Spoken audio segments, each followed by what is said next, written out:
días para ustedes, un placer saludarlos por este espacio en este pequeño streaming que estamos haciendo. No es un streaming realmente, aun cuando sí vamos a hacer algún streaming de juegos, de videos, de algunos contenidos relacionados con el tema que nos compete hoy.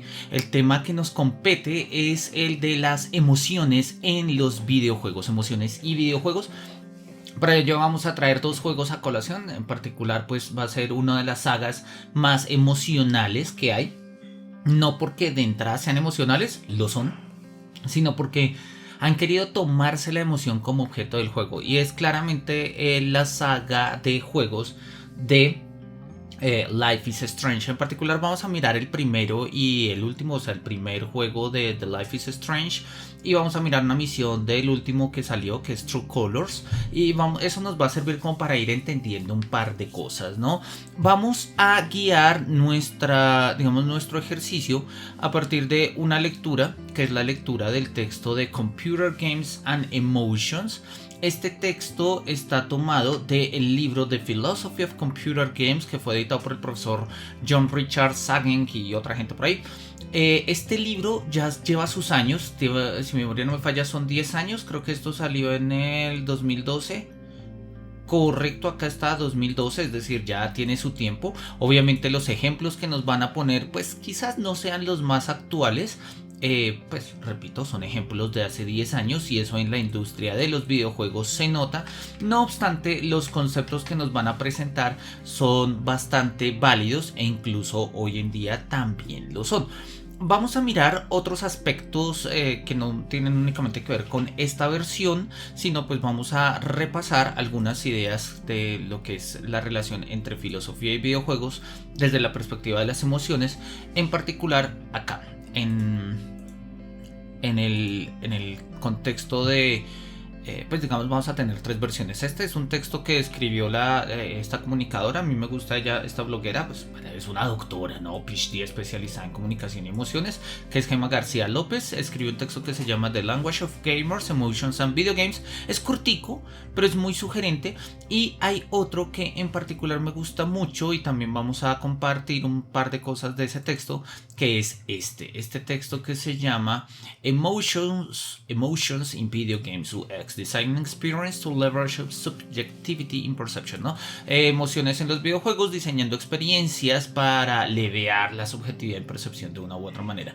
Vamos a mirarlo con calma, vamos a seguir como algunos aspectos y quiero empezar poniendo de ejemplo el siguiente juego. Es un juego de mesa. No es propiamente un videojuego. Acá tenemos a alguien hablando. Esto es publicidad, vamos a pararla. Esto es un juego que se llama Train. Es un videojuego, no es un videojuego, de hecho alguien trató alguna vez de hacer un videojuego de él. Es un juego que está diseñado básicamente para generar una emoción. El juego, como lo podemos ver, pues es un juego de mesa, es un juego que tiene unas fichas amarillas, tiene unos carriles de tren y básicamente debajo de cada ficha pues hay algún tipo de instrucción. ¿Cuál es el punto y de qué se trata el juego? La idea es que dependiendo de la instrucción que nos saca, nos indique nosotros debemos poner fichas amarillas dentro de los vagones del tren, debemos empujar el vagón del tren de un lugar a otro de la mesa, ¿sí? O de pronto lo conectamos con los otros rieles, etcétera. Repito, dependiendo de las fichas de lo que nos diga cada una de las tarjetas, eso es lo que nosotros vamos a realizar. ¿Cuál es el quid de este juego? Pues en el fondo el juego se trata de evitar que se caigan las fichas del tren, tanto las que están adentro como eventualmente puede pasar que uno va poniendo fichas arriba y lo va moviendo en la medida en que uno impulsa el vagón, pues se pueden caer, es normal, y la idea es evitar que se caigan. En principio, oye, puede ser un juego más o menos divertido, sugerente cuando menos. Sin embargo, es un juego que la mayoría de las personas que lo han jugado lo definen como agonía. Y según la autora, que es Brenda Romero, dicen justamente de eso se trata.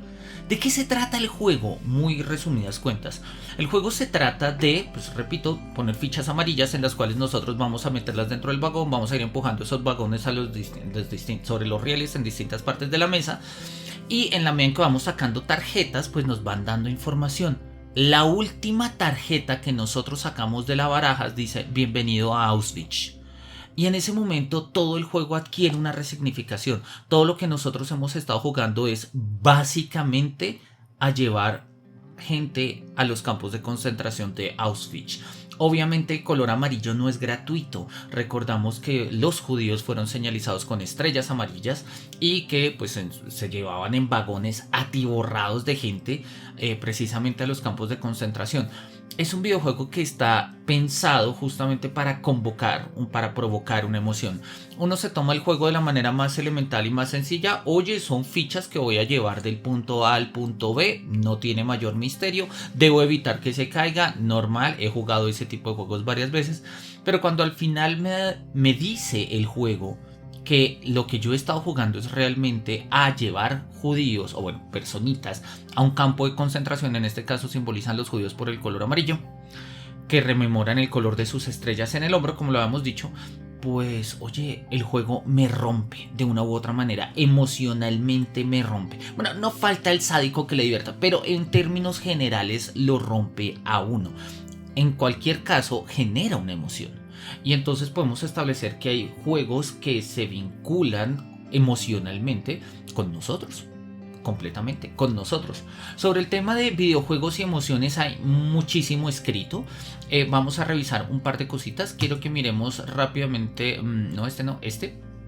que es un texto de Gemma García López, que repito, pues esta es una doctora, es una PhD, ¿sí? Especializada en análisis de sentimientos, corazoncito más cerebro, igual dar en la mira, y escribió en este blog, ¿sí? Que es el blog de ella, Emotional CEO. Escribió un texto ya hace un par de años, pero sigue siendo bastante actual, que se llama The Language of Gamers, Emotions and Video Games, el lenguaje de los jugadores, emociones y videojuegos. Y dice, parte de una premisa muy sugerente que la vamos a encontrar en dos textos, de hecho aparece ahí a la base, dice que los videojuegos son un perfecto performance emocional. En cuestión de minutos nosotros podemos mirar cuán diferentes son las emociones básicas, tales como la alegría, la sorpresa, la rabia, la furia, el miedo, cómo emergen estas emociones y cómo estas emociones precisamente conectan a los personajes, a los jugadores, con la historia, ¿sí? En este performance hay algo de comunicación, ¿sí? Un lenguaje específico creado entre los gamers y los jugadores, ¿no? En este caso. Y este lenguaje ocurre cuando una persona juega solo o cuando interactúa con otras personas, ¿sí? Es lo que podríamos llamar un lenguaje de juego, un lenguaje en el juego. Esta idea es muy sugerente porque nos va a mostrar que el desarrollo del juego no es únicamente como en principio hemos pensado, que consiste básicamente en mover objetos en una pantalla o en llevar a cabo tareas, en recoger, digamos, objetos, en ejecutar tareas para lograr metas, ¿sí?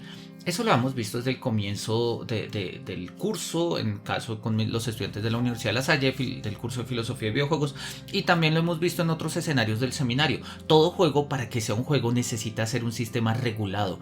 Cuando un juego no es un sistema regulado, se nos rompe un poquito. Se nos rompe un poco y dejamos de estar hablando de un juego para empezar a hablar de un juguete. Yo creo, creo que por acá a la mano tengo un juguete. Yo acá a la mano tengo un juguete, claro que sí. Vamos a poner acá en primer plano a nuestro juguete. Tengo acá Doctor Strange. Doctor Strange en este caso es un juguete, no es un juego.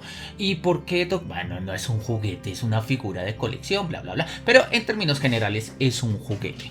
¿Por qué es un juguete y por qué no es un juego? Como lo habíamos visto en su momento con Gadamer, con Finn, con Huizinga, etc., lo que diferencia un juego de un juguete tiene que ver justamente con la creación de un mundo regulado, un mundo con tareas, un mundo con teleología. Básicamente yo con este Doctor Strange puedo hacer lo que quiera. De hecho, hago lo que quiera, ¿sí? Este libro que tiene acá en la mano pertenece realmente a una figura que tengo por allá arriba, que es una figura de Lutero, de Martín Lutero. Y en sentido estricto lo que tiene en la mano Doctor Strange no es más que una versión de las 95 tesis que clavó Lutero. Oye, pues tengo una especie de Doctor Strange protestante acá en mis lararios. ¿Por qué no? Porque puedo jugar con eso, puedo hacerlo y punto. No hay un sistema de reglas que me diga que no. Eso diferencia un juguete de un juego.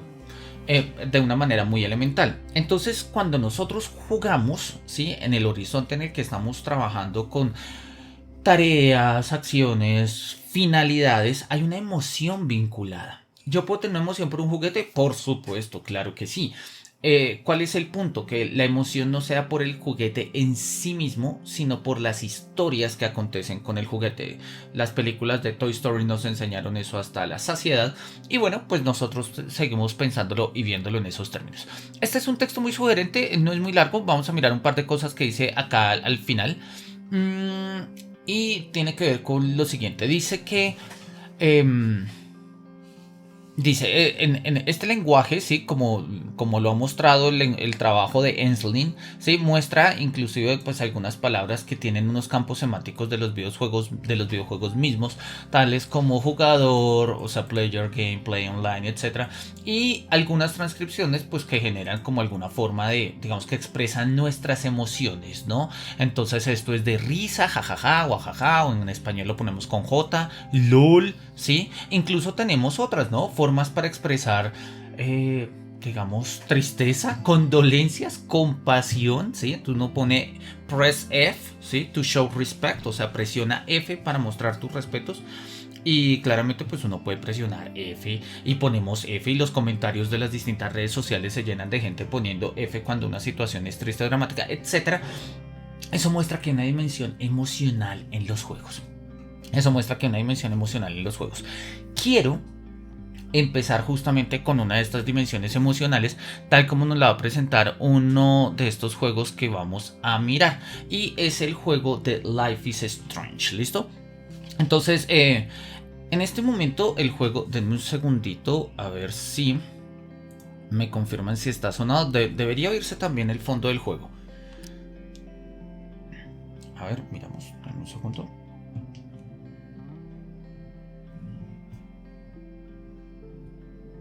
Sí, perfecto. Ahí se juega, ahí se escucha.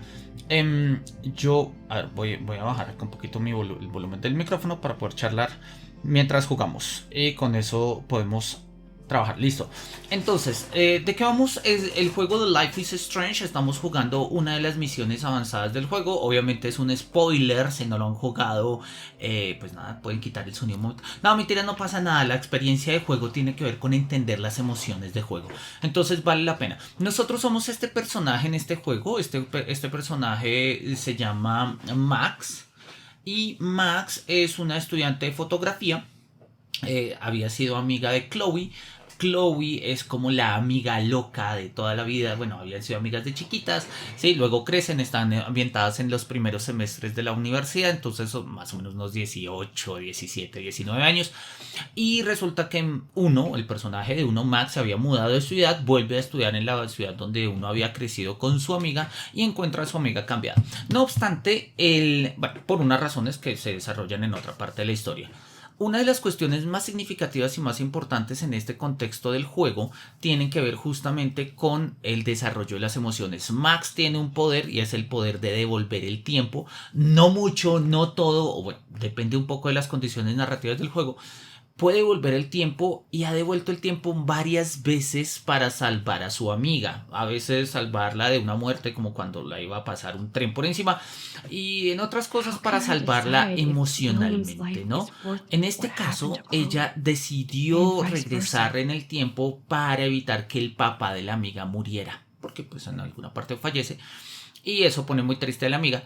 Entonces evita que el papá fallezca, pero al evitar que el papá fallezca abre una línea temporal distinta y es una línea en la que básicamente nuestra amiga de toda la vida, pues está cuadraplégica, básicamente no se puede mover, ha perdido todas las ganas de vivir y ahora se encuentra pues prácticamente en agonía. En agonía. Es decir, está activa, es funcional, pero la familia está hundida en deudas por todo el tratamiento que ello implica. Y oye, nosotros jugamos a eso. Nosotros hemos llevado la situación a este punto y ahora el juego nos dice, bueno, ¿qué hacemos? Vamos a jugar rápidamente esta partida y pues vamos a mirar cómo lo resolvemos.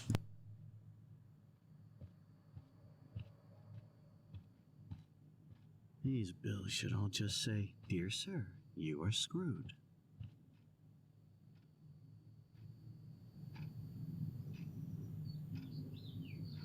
I'm not gonna say fucking. I'm not gonna say fucking.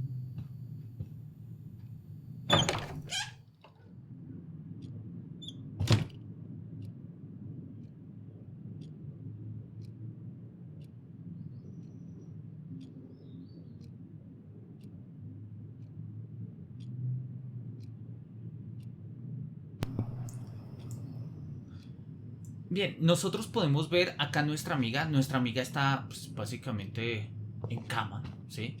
Está completamente enferma, ¿sí? Digamos, disminuida. Tenemos una gaveta, unos Kleenex, brazaletes, una fuente de goteo que de una u otra forma pues nos debe estar mostrando pues lo que ella necesita.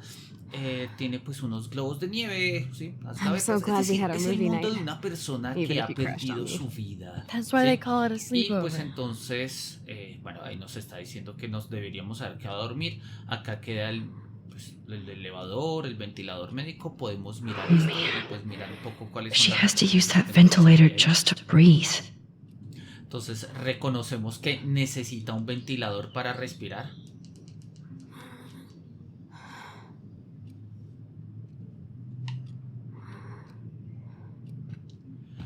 Tenemos una ventana, incluso pues está la puerta, sí, bueno, en fin, nosotros podemos interactuar un poco con esto. Esto es una evolución de lo que serían las aventuras gráficas, ¿no? Que podríamos, incluso esas aventuras antiguas click and It point, is y weird nos van having a contando la sleepover with you historia, after ¿no? all these years.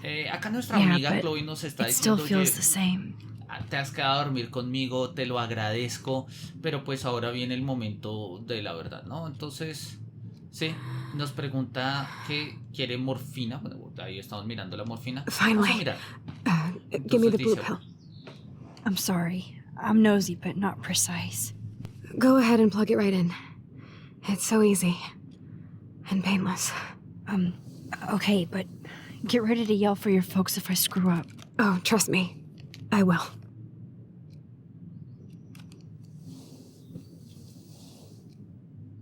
Of course, my pain just keeps getting worse. But you caught me on a good day. Max, I'm so grateful that I'm even able to hang out with you. See, I'm getting mushy. I'm already high. You're so adorable. Do you want anything else? Stop me if I'm being too emo, but can you grab one of the photo albums over there? I'd like to check out some old pictures of us when we were kids. Please. My diary is like emo ground zero. Plus, Max Caulfield does not pass up a photo op with Chloe Price. Ever.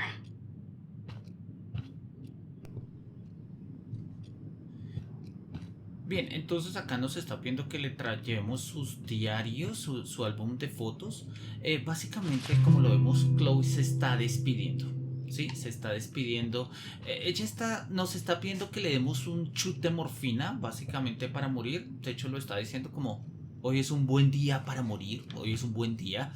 Y uno lo está pensando, oye, ¿estamos dispuestos a matar a nuestros mejores amigos? ¿Al mejor amigo de nuestra infancia si lo vemos en estas condiciones? Es una pregunta difícil. Le damos el álbum de fotos y miramos cómo reacciona ella entonces.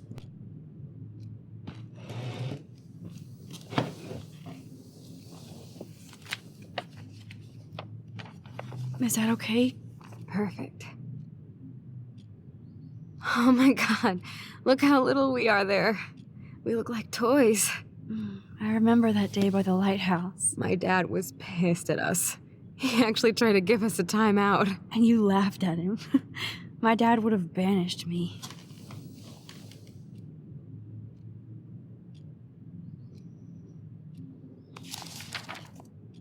Whoa, awesome picture. We look so badass in our pirate gear. We should have taken over Arcadia Bay when we had the chance. There's still time for you.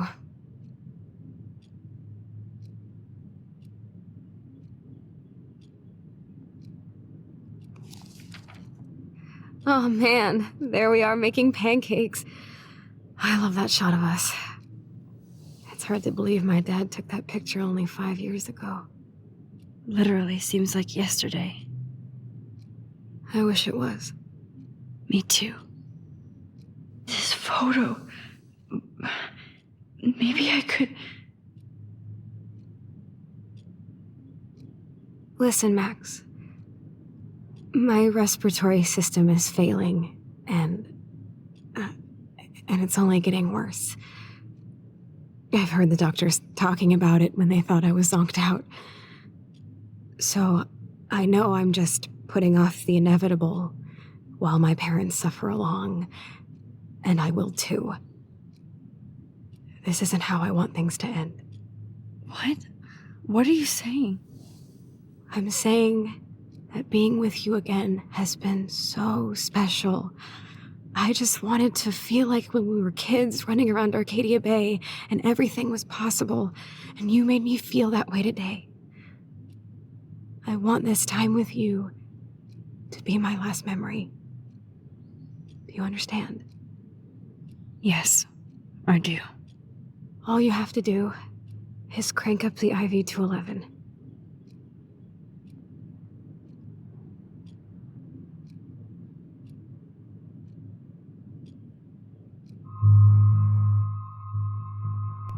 Bien, entonces tenemos acá las opciones. ¿Nos aceptamos? ¿Rehusamos? No lo sé. ¿Le vamos a dar la muerte a nuestra amiga? ¿Nos negamos? Es una situación difícil. Oye, hemos vivido con ella, nos lo está pidiendo, pero, oye, le damos la muerte. Nos rehusamos. Oye, podríamos incluso dudarlo, o aceptarlo de una vez, o rechazarlo.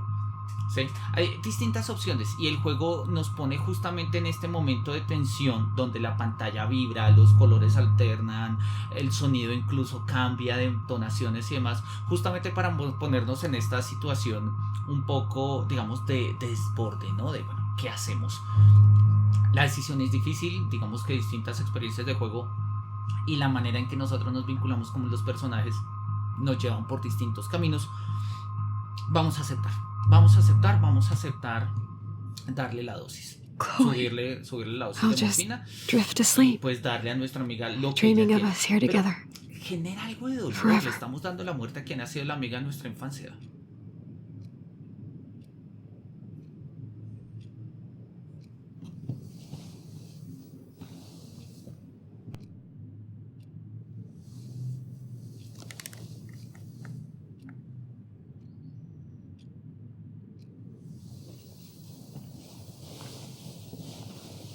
Thank you so much. I'm so proud of you for following your dreams. Don't forget about me. Never. I love you, Max. See you around. Sooner than you think.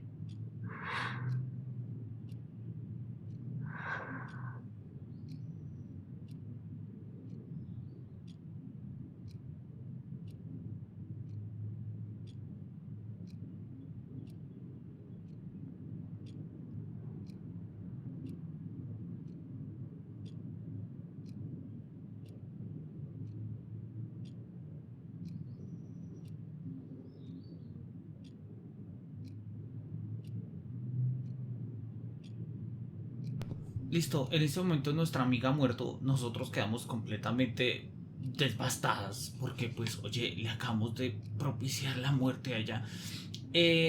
Y acá pues bueno, básicamente lo que nosotros queremos hacer es saltar de esta historia temporal, digamos, salirnos de esta realidad, y para I'm hacerlo sorry, en William. el marco del juego, pues lo que vamos a hacer es concentrarnos en la foto, ¿no? Básicamente al concentrarnos en las fotos podemos cambiar de realidades o movernos en el tiempo. Hace parte de la narrativa del juego. Entonces, básicamente lo que tenemos que hacer es enfocarla, ¿sí? El suficiente tiempo hasta que pues nuestro personaje se mete tanto en la foto que se mete como en la realidad. En Someday fin, Dad'll get one of them newfangled computers. I hope the flash didn't se scare you, Max. transporta al This is a momento en el keeper. que toma la foto, ¿sí?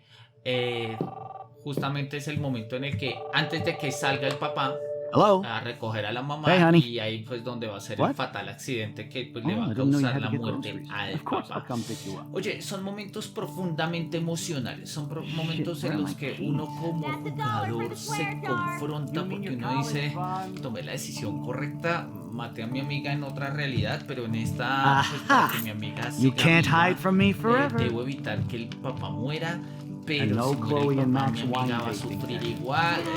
No es Don't tan blow fácil, it, no es because tan tonight your fácil. mother promised to make us Este a world juego famous nos salmon pone de surprise with frente y digamos chocolate nos cake da for muy dessert. duro respecto al Max, tema de las you'll be emociones, good too, right? y de hecho hay toda una That makes all of us. trayectoria no solamente con el juego de Life is Strange, sino con todo el marketing y el merchandise asociado a ellos, a este juego, que justamente trata de mostrar lo difícil que son estos temas emocionales, que incluso Max, you are adquieren being una so dimensión fucking temporal, strange. mirando, Like you're never gonna ¿sabes? see us again. Si es lo bueno, si es lo malo, cómo Chloe, hacemos. En I'm fin. so Entonces, sorry. bueno, ahí eventualmente I tried to make things different for you. Chloe es la chica, I la did derecha, try. cabello rubio, I'm y sorry. uno, Max, es la chica I de don't know cabello exactly what izquierdo, you're de talking cabello about, but izquierdo, quien come on. me cosa. You have Es la made que things tiene la different, like camiseta my whole azul. life. You're my best friend. Obviamente es I've un got you and a great contexto extraño family. porque What's nos to be sorry devuelve for? en el tiempo, pero al We'll be final best de friends cuentas forever. mantenemos la conciencia And when we del grow up, pasado en el we're taking over the world. Es como Listen, la Max del futuro metida whatever en el happens, pasado. I Sabe want you lo to que be está strong. pasando, pero no Even if you es feel capaz de like I decirlo wasn't there justamente for por la you. confrontación emocional Because I will que never significa. abandon you, Chloe. Este juego es muy sugerente. I'll Yo always have your realmente back. le recomiendo a todo el mundo que Always. lo pueda jugar, que lo juegue. Es un videojuego que lo confronta a uno con las decisiones que uno toma. Tiene una narrativa maravillosa. Entonces ahí van borrándose las fotos, ¿no? La foto en la que ella estaba feliz con su papá pues desaparece, ahora está en el funeral. Ahí también le pica el ojo. Ahora pues es una chica un poco más aislada, ¿sí? En algún momento de las fiestas en las que los papás de Chloe estaban juntos, ahí encontramos a la mamá con un nuevo esposo, y el primer carro de Chloe pues va a terminar reemplazándose por las peleas que ella va a tener con su padrastro. El accidente en el que ella va a quedar paralítica desaparece, y ahora pues lo que va a aparecer es una Chloe completamente vital, ahí en una foto con Rachel, y esta imagen de ella en la silla de ruedas pues desaparece, y aparece Chloe ajustando cuentas con un personaje al comienzo que va a aparecer en el juego. Y pues bueno, esos son como historias. Repito, nosotros en este juego encarnamos a una fotógrafa, y las fotografías usualmente están llenas de emociones. De hecho, el juego quiere mostrar eso. El juego quiere mostrarnos que de una u otra forma las fotos que aparecen allí, ¿sí? reflejan las emociones de un personaje y quieren que nosotros nos conectemos con esas emociones. Ahora bien, la pregunta es, ¿eso es posible? O sea, incluso, ¿conviene eso que nos conectemos emocionalmente con lo que pasa en un juego? Justamente de eso va a tratar el texto que vamos a mirar. Ahí Max ha regresado, ¿sí? Está, digamos, como en su realidad oficial, por llamarlo de alguna manera. Ahí a la derecha tenemos a We're alive. Chloe, Yes. ¿sí? Que está averiguando. Whoa, whoa, down, Max. You get one kiss, now you're all over me? I'm so glad you're here. Es diferente, obviamente. You Max está sound high, feliz. but thanks for the morning grope. Since we were up all night playing CSI Arcadia Bay, I was still spaced out here trying to put all this info together. ¿No? Vamos a dejar el juego ahí y vamos a pasar un poco Max, al did you texto, y forget ahora we've más gone over adelante this? volvemos I hope you weren't messing around with time while I was sleeping. Entonces vamos a dejar esto acá y vamos a pararlo. Y vamos a también a pararlo por acá. Listo. Entonces quiero que miremos rápidamente lo que nos va a mostrar un poco el autor con este texto. Vamos a ponerle un punto más de tamaño para que lo podamos leer tranquilamente, y ahí nos va a decir el autor pues lo siguiente, ¿no? Nos comenta que básicamente cuando nosotros nos acercamos a un mundo de ficción, ¿sí? Es como el primer punto, nos hacemos la pregunta de hasta qué punto podemos vernos afectados por los personajes ficcionales, o cómo de una u otra forma ellos nos afectan. Es decir, podemos conmovernos por los destinos de un carácter ficcional, o cómo es que nosotros tememos a un monstruo de ficción. Según todos estos autores que nos da acá, Lamarck, Walton, Carroll y demás, es posible que podamos establecer una relación entre arte y emoción. ¿Eso qué quiere decir? Eso quiere decir que cuando nosotros estamos atentos, vemos y presenciamos una obra de arte, el arte no está exenta de emoción. ¿Y eso qué quiere decir? quiere decir que nosotros, pues de una u otra forma, aprendemos el arte mismo a partir de la emoción. No solamente el arte, vamos a darnos cuenta, sino que incluso esto va un poco más, ¿no? Según Damasio, la función importante de las emociones en general es que nos permiten tomar una decisión, ¿sí? Nos sirven de guía para tomar una decisión y para tener una atención. Eso es cierto, pero de todas maneras la psicología que está a la base de esta premisa es todavía muy elemental. Es una psicología hasta cierto punto como de contenidos, de conciencia. En términos filosóficos nosotros lo hablamos más amplio, ¿no? La emoción es una forma de fijar la experiencia. Hay filósofos, por ejemplo Dilthey, dice que las emociones colorean la experiencia, ¿sí? Colorean. Y la forma es muy bonita porque ahorita en el otro juego de Life is Strange lo vamos a ver. De hecho las emociones se presentan como colores. Heidegger en uno de sus textos va a mostrar que las emociones aparecen como una especie de afinación del temple de ánimo, o sea, una afinación de lo que nosotros somos. Y una persona triste puede ver el mismo mundo que una persona feliz y sin embargo lo que ven es distinto porque las emociones fijan la experiencia. Si nosotros recordamos ese famosísimo meme que ha estado dando vueltas desde hace un tiempo, ¿sí?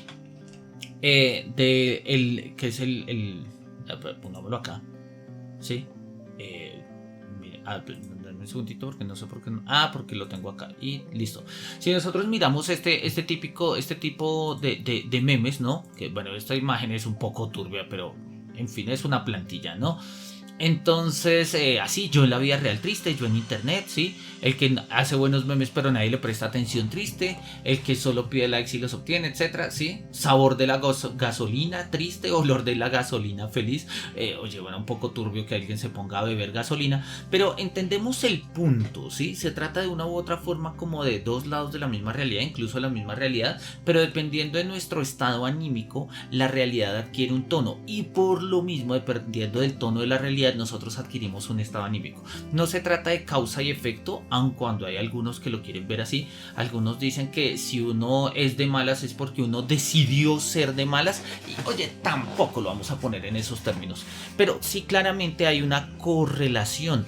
Mis emociones, mis contenidos de conciencia, incluyendo mis pensamientos, pues obvio que le dan un poquito de forma al mundo, un poquito, pero el mundo también le da forma a mis emociones. Y entonces en este sentido las emociones, el carácter emocional, no, digamos, la tarea fundamental del carácter emocional no es únicamente pues guiarnos a una decisión, sino ante todo fijar experiencias. Una de las, y digamos de eso hay estudios contemporáneos muy actuales que consideran que uno de los riesgos de la depresión es que pues como la depresión se vuelve tan pesada justamente por ser lo que es, termina haciendo que las personas anulen sus sentimientos. Y en tanto que anulan sus sentimientos, es imposible que se vayan consolidando nuevas experiencias. Entonces, nuevas formas de amor, nuevas formas de éxito, nuevas formas de diversión, nuevas formas de ver la belleza, nuevas experiencias no se fijan porque básicamente sí se han anulado una serie de emociones que sirven para fijar la experiencia. El mejor ejemplo de eso lo tenemos en Intensamente, si se han visto la película, y si no se las recomiendo, está en Google Plus o no sé si está en otras plataformas. Que nos muestra justamente cómo nosotros conocemos el mundo, nos relacionamos con él a partir de nuestras experiencias y como todas las experiencias son necesarias, ¿sí? En este sentido también todas las emociones, mejor dicho, como todas las emociones son necesarias para fijar experiencias, ¿no? De eso se trata Intensamente. Cuando tengan tiempo mírenla, es una película preciosa, habla de unas cosas muy profundas desde perspectivas psicológicas sobre el tema de las emociones. A nosotros nos interesa un poco un abordaje más filosófico y pues por eso estamos trabajando acá la idea. Nos pone una tesis, una idea muy clave acá el autor Lankowski, y dice que sin una salida predefinida de una u otra forma, las decisiones resultan carentes de significado, y lo que carece de significado suele romper la emoción. Ahora, el tema del absurdo, y por eso lo pongo de mano derecha, el tema del absurdo va por otro lado, porque nosotros podemos entender el absurdo como una emoción, ¿sí? O como una pasión, si tú lo quieres. ¿A qué voy con esto? Cuando Albert Camus escribe El mito de Sísifo y nos habla de lo que es el absurdo en el mundo, pues nosotros nos damos cuenta que no se trata de cosas que simple y llanamente carecen de sentido. El absurdo se establece como la forma misma de la realidad, el trabajo inútil, la repetición de lo mismo, etcétera, etcétera, etcétera, ¿no? Se trata sobre todo cuando, pensémoslo de esta manera, hay canciones, y es un buen ejemplo, creo yo, a mí me pasó un montón. Hay canciones que por A o B motivo, por su sonido, por lo que cantan, etcétera, generan cierta emoción, pero a veces uno le pone atención, no sé, a la letra y nos damos cuenta que la letra carece de sentido o no es el sentido que esperamos. Entonces la emoción que se estaba gestando ahí se rompe un poco, ¿no?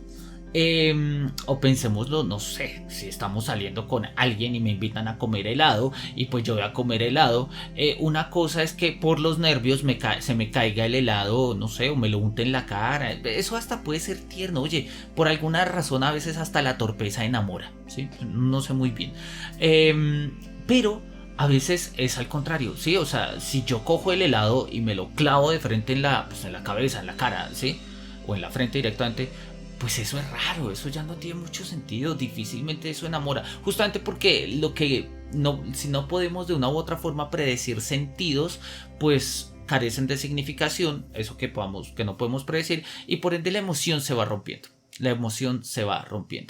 ¿Cómo funciona esto en términos de los juegos? En términos de los juegos es claro, ¿sí? Las metas son unas formas típicas de los juegos. Y como las metas son unas formas típicas de los juegos, nosotros podemos entender cuál es este preferred outcome del que nos habla el autor. O sea, podemos saber más o menos de qué va el juego, ¿sí? Más o menos, acabamos de decir, oye, pues hay que salvar a nuestra amiga, pero en esta realidad no, pues en el otra, pues puede ser todo lo ficticio que tú quieras, pero oye, es una forma en la que nosotros establecemos una finalidad en el juego y en la cual pues nosotros nos acercamos para desarrollar esta actividad y a partir de ello tenemos un sentido. Por ello, y es una de las tesis que él más va a desarrollar acá, necesitamos una empatía. Dice, de la misma manera que las emociones son importantes en el dominio social, ¿sí? La empatía es importante en los juegos de video, en los videojuegos. Morrison, Sink y toda esta gente van por la misma idea, ¿sí? Nosotros empatizamos en un videojuego a partir de múltiples factores, a partir de la música, a partir de los personajes, a partir de sus rasgos, a partir de cosas, ¿sí? A partir de oficios, a partir de una serie pues digamos, de prácticas, de actividades, de formas que aparecen, digamos, de mecánicas de juego, de estrategias de diseño, de narrativas. Nosotros podemos ir desarrollando un nivel empático. Porque, como lo hemos visto desde antes, ¿sí? La emoción sirve para fijar la experiencia y la empatía nos permite a nosotros fijar experiencias colectivas. Colectivas no únicamente entre yo y otros seres humanos que están por ahí, sino colectivas entre yo e incluso personajes de ficción. No es la primera vez que ha pasado, eso ya lo había estudiado Aristóteles desde el siglo IV a.C. Aristóteles había dado cuenta que la catarsis iba justamente por allá, cuando yo soy capaz de vincularme y de encarnarme, metafóricamente hablando, en un determinado personaje de la obra de teatro, de tal manera que logro vivir y experimentar lo que él está experimentando, pero al mismo tiempo proyecto en este personaje estas cosas que yo estoy sintiendo, etcétera. ¿Sí? Este ejercicio catártico tiene mucho que ver con lo que hoy en día nosotros hablamos de la empatía, porque la empatía, repito, justamente nos permite a nosotros establecer mecanismos de comprensión de experiencia colectiva, comunitaria, social, ¿sí? En contextos de juego, bueno, no solamente de juego, de la realidad también, pero en el juego particularmente. Más adelante le voy a dedicar un pequeño apartado a la empatía, así que lo vamos a mirar. Él nos explica de qué va el trabajo, dice que el trabajo está metido dentro de las ciencias cognitivas y que el interés de él es mostrar que para entender la experiencia de juego de los jugadores, ¿sí? Se necesitan varias perspectivas, o por lo menos estas dos de las que nos está hablando, ¿sí? Para comprender lo que significa la emoción en la experiencia de juego. Metodológicamente hablando, va a seguir dos estrategias, ¿sí? Como él mismo nos lo dice. Y básicamente nos va a mostrar cómo ciertas features, ciertas características estructurales de un juego están relacionadas con experiencias emocionales, y cómo el apartado visual y sonoro pues también modulan la experiencia de juego, ¿no? Entonces acá tenemos un poco como esta propuesta y digamos que la parte metodológica. La estructura del ensayo es la siguiente. Primero vamos a mirar cómo es que es el modo de compromiso, ¿sí? En el cual nosotros nos metemos emocionalmente en un juego, y básicamente la articulación entre metas y emociones. Eso es bastante conductista por lo demás, ¿sí? Porque desconoce que de todas maneras hay una serie de emociones que no tienen directamente que ver con metas. Pero oye, vamos a darnos cuenta que este texto, pese a que es del 2012, todavía es demasiado incipiente. ¿A qué vamos con esto? Creo yo, y es un poco lo que quiero mostrar más adelante, el desarrollo emocional en los videojuegos, el tratamiento de las emociones en el videojuego está un poco más desarrollado de lo que nosotros como científicos sociales, como académicos, como humanistas, como filósofos podemos decir de las emociones, ¿sí? Pero bueno, vamos a reconstruirlo poco a poco y vamos a mirar, ¿no? Entonces él dice, bueno, primero vamos a hablar de la naturaleza de las metas y de los juegos, y mi propósito aquí es simplemente, ¿sí? Aislar y ejemplificar las características que son relevantes en una especie de compromiso con lo que son las metas, ¿no? Los juegos, nos insiste él, siempre proponen una meta al jugador, y sí, es cierto, la mayoría de juegos nos proponen una meta. Por lo general, de hecho, la finalidad de un juego nos permite entender de qué va el juego. Eso es una tesis que ya había hablado Platón hace mucho tiempo, y Sócrates, de teleología es criterio de inteligibilidad. Yo entiendo algo cuando lo entiendo orientada a un fin, ¿sí? Cuando yo digo, ¿y para dónde va esto? Para allá, lo entiendo. Si yo digo, ¿para dónde va esto? Y no sé, se presenta confuso. A veces las mismas experiencias de la vida tienen que ver con eso, ¿sí? Cuando uno está profundamente enamorado, uno sabe para dónde va, o cree saberlo, ¿sí? Cuando uno ya no está tan enamorado, cuando uno ya la duda, uno no sabe para dónde va. Uno ya no la tiene tan clara, ¿sí? Pasa lo mismo cuando uno está convencido de su profesión, ¿sí? Uno sabe para dónde va, y cuando no está tan convencido no sabe muy bien para dónde va. Muchas veces las emociones, como sirven para fijar experiencias, sirven también para fijar metas. De hecho, muchos de los juegos apuntan a ello, ¿sí? Pensemos una serie de videojuegos, digamos, juegos como el primer Assassin's Creed, ¿sí? Está Ezio en la cumbre de ser un asesino. A partir de sus excesos es degradado y humillado, pero uno es un buen asesino en términos de pertenecer a la orden, ¿no? Entonces, ¿qué es lo que uno hace? Recuperar de una u otra forma lo perdido. Esa humillación inicial, ¿sí?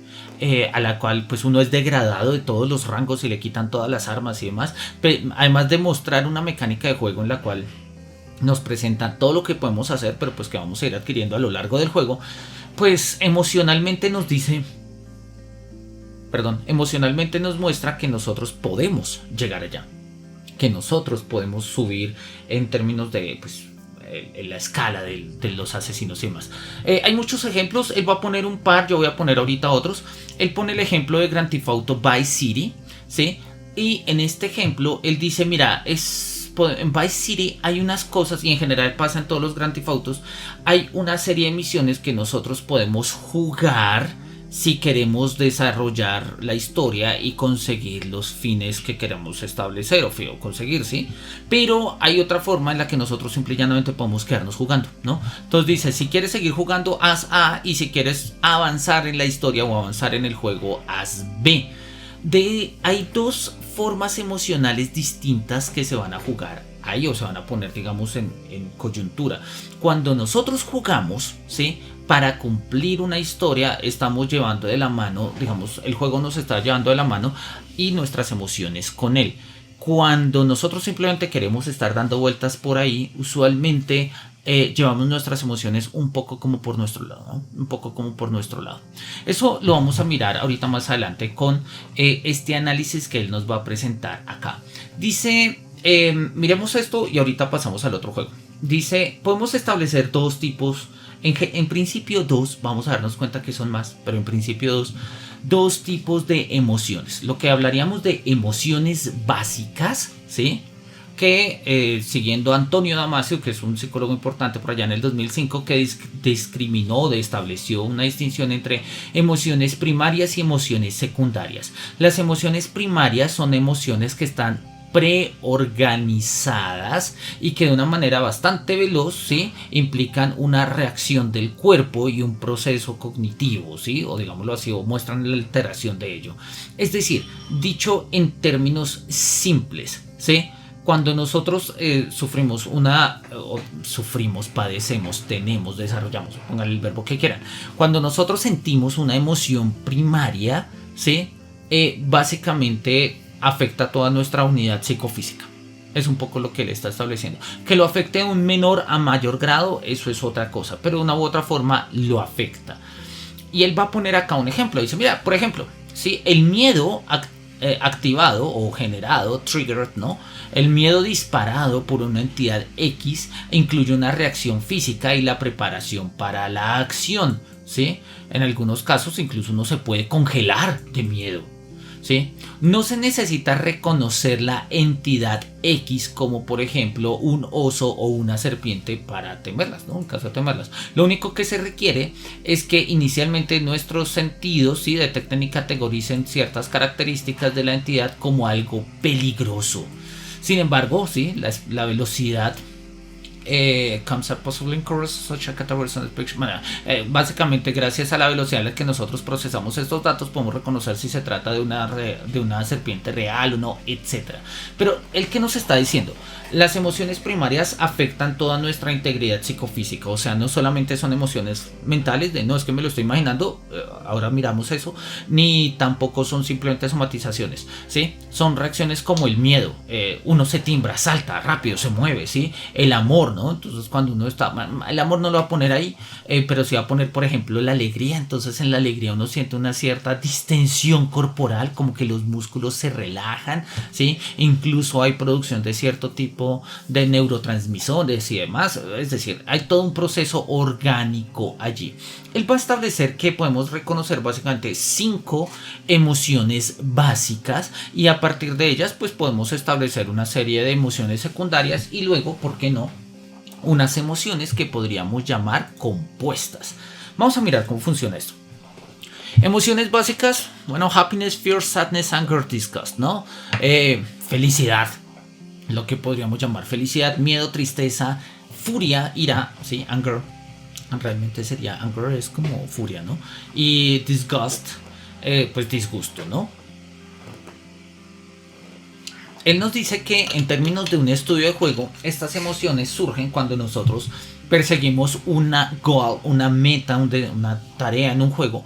Y pues a partir de ello vamos desarrollando ciertas emociones. Entonces si progresamos en la historia nos vamos a sentir felices, ¿sí? Si de una u otra forma nos sentimos afectados o atacados por algo en el juego podemos sentir miedo, o eventualmente si perdemos el propósito nos sentimos furiosos. Si el propósito es difícil o está bloqueado y no podemos lograrlo podemos sentirnos furiosos. Y si de una u otra forma nos negamos por alguna cosa abstracta o concreta que encontramos repulsiva con relación a la meta, pues nos disgustamos. A mí me gusta mucho este ejemplo, poner un ejemplo acá porque me llamó poderosamente la atención, porque yo también lo tuve de manera un poco simple. Un amigo que tengo, muy querido, muy consciente por lo demás y demás. El tipo es supremamente comprometido con la causa medioambiental. Le gustan los videojuegos, pero es completamente comprometido con la causa medioambiental. Y pues bueno, o sea, todo lo que tenga que ver con protección del medio ambiente, todo lo que tenga que ver con derechos de los animales, todo lo que tenga que ver con energías renovables, va con él. Y cuando salió Assassin's Creed 3, pues yo estaba feliz, siempre me ha gustado la saga. Y pues bueno, lo empecé a jugar, no me atrapó del todo. Y estaba hablando con él, que justamente estaba jugándolo también. Y estaba furioso, estaba así furioso, pero furioso de... No de rabia, sino como de decepción. Y me dijo, Manuel, no me gustó el juego. Yo le dije, ¿por qué? Pero le dije, si lo estamos apenas empezando. Me dijo, sí, pero es que en las primeras misiones tengo que matar unos animales y no puedo seguir la historia si no mato animales. Y uno dice, oye, pero pues es que en la historia tú eres un indígena de Norteamérica y pues básicamente matar animales es la forma de conseguir recursos y tal. Y él dijo, sí, pero pues yo no quiero matar animales, no quiero, y pues no, me desagrada la idea de matar animales. Una emoción tan simple como el desagrado, ¿sí? Lo llevó justamente a abandonar el juego, no tanto la saga, pero sí el juego, y a tomar ciertas posiciones, ¿sí? Y no importaba que uno le dijera, hombre, matar un animal en un videojuego no es matar un animal en la vida real. Incluso sería mejor matarlos en los videojuegos y no en la vida real. Además, en los videojuegos no hay dolor, etcétera, etcétera, etcétera. Mira, no importa, porque para él la emoción fue real y el comportamiento que él estaba teniendo era inaceptable, pues desde sus propios sistemas de creencias. Entonces, una emoción, ¿sí? Como el disgusto puede llevarnos a nosotros a que un juego se transforme en su contenido completamente. Obviamente, desde Ubisoft pues nunca lo pensaron así, creo yo. No creo que no hayan hecho un juego para irritar veganos y animalistas ni nada por el estilo, sino que pues lo pusieron como mecánica porque pues cazar animales es una mecánica usual en muchos videojuegos y más en contextos históricos donde la caza de animales se veía como una de las formas de conseguir recursos. Pues desde una perspectiva emocional puede generar un rechazo. Yo no sé si a ustedes les haya pasado, si les ha pasado pueden contarnos por ahí la historia y las compartimos acá en el chat. Si ustedes hayan sentido algo de esto con algún videojuego, en particular el disgusto, ¿sí? Algo así que uno diga como, no quiero seguir jugando este juego porque... Oye, algo me repele, bien sea porque me da asco, bien sea porque me parece turbio, ¿sí? O bien sea porque pues simple y llanamente tengo que hacer cosas que no quiero hacer, ¿no? Que no quiero hacer. Hay un juego muy conocido, yo creo que muchos de ustedes lo deben recordar, que es el juego de Heavy Rain, ¿no? Denme un segundo a ver cómo hago para abrir acá, no sé por qué... denme un segundo, abro la pestaña de YouTube.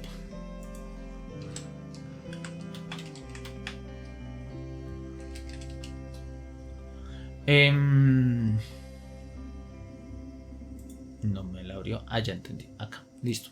Cuando hay una parte de Heavy Rain, ¿sí? En la cual nosotros, Heavy Rain es un juego maravilloso, también es un juego profundamente emocional. No tengo conectada acá la PS4, entonces no lo vamos a mostrar ahí. Vamos a mostrar un video que nos comparta un poco de este contenido. Y acá en Heavy Rain, nosotros tenemos en algún momento del juego que amputarnos un dedo. ¿Sí? Pues el jugador no decide hasta qué punto cuál se va a amputar. Hasta donde recuerdo, ¿sí? El personaje dice, oye, pues si voy a amputarme uno, pues me amputo el chiquito. Y tiene que recorrer la casa mirando qué objetos encuentra para amputarse el dedo, ¿no? Vamos a mirarlo acá, denme un segundito a ver si podemos ponerle el sonido. Repito que tenía cada un par de problemas de sonido.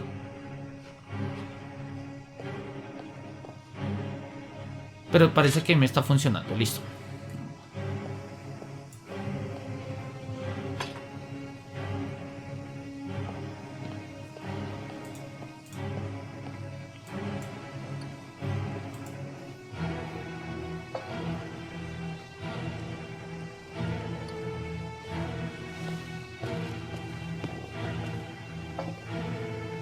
La historia del juego va de que uno perdió al primer niño por un accidente y por descuido de uno. Finalmente uno tenía 2 hijos, el segundo hijo va a fallecer. Perdón, el primer hijo fallece, uno queda frustrado, la relación con la esposa se rompe, etc. Y el segundo hijo es secuestrado por el el secuestrador, el asesino de los origamis, ¿no? Acá básicamente nosotros vamos a tener un tiempo para encontrar unas pistas, y entre las pistas que nosotros vamos a encontrar es pues justamente saber dónde está nuestro hijo, y para hacerlo tenemos que pues amputarnos un dedo. El asesino ha dispuesto que si no somos capaces de amputarnos un dedo no nos va a dar la primera de las pistas. Entonces pues oye, vamos a ver cómo lo resolvemos. Miramos un poco el video.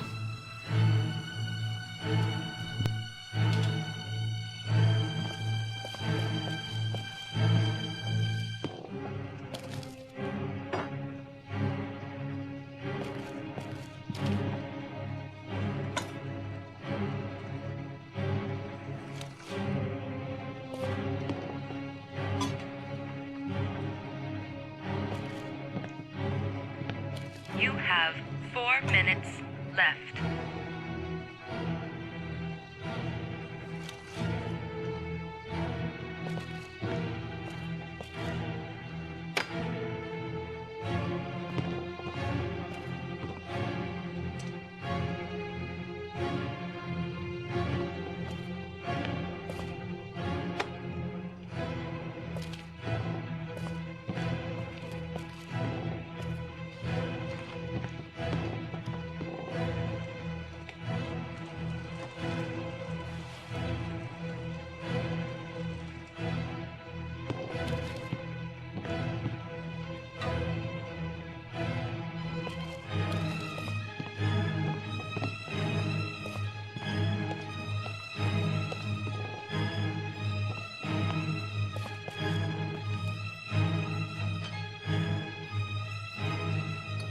You have 3 minutes and 30 seconds left.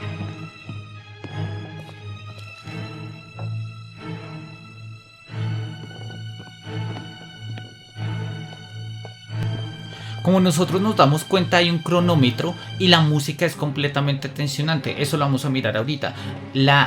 Un creador o un gestor, digamos, un catalizador de la emoción en los videojuegos, en general en la vida real, y lo habíamos hablado en otros momentos, también es la música. A veces hasta quisiéramos que nuestra vida tuviese música, ¿sí? Para entender de qué va pasando.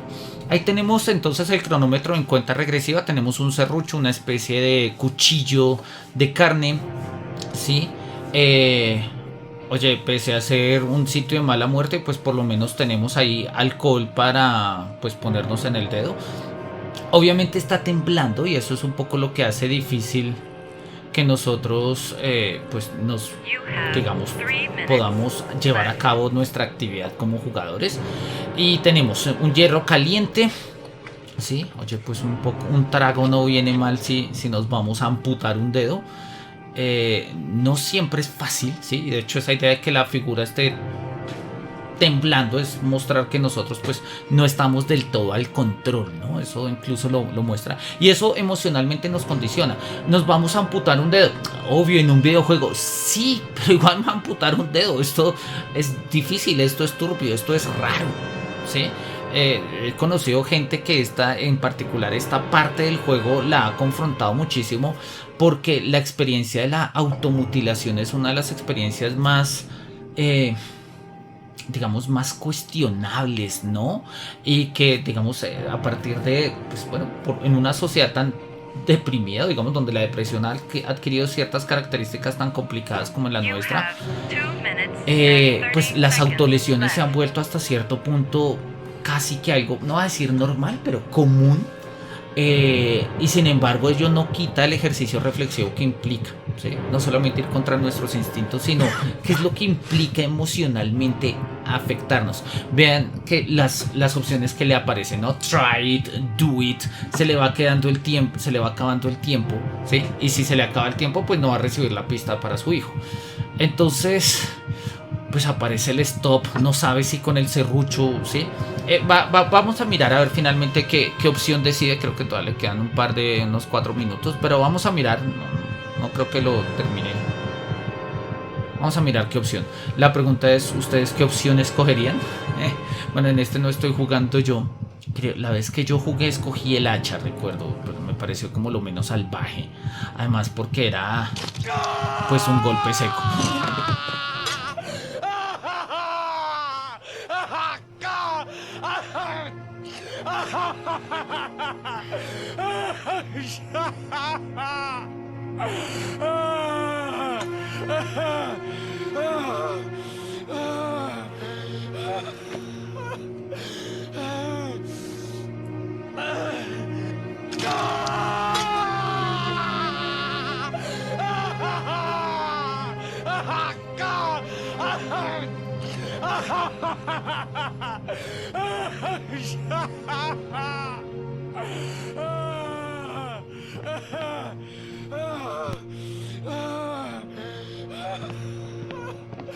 Under the desk.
Bien, vamos a dejarlo ahí.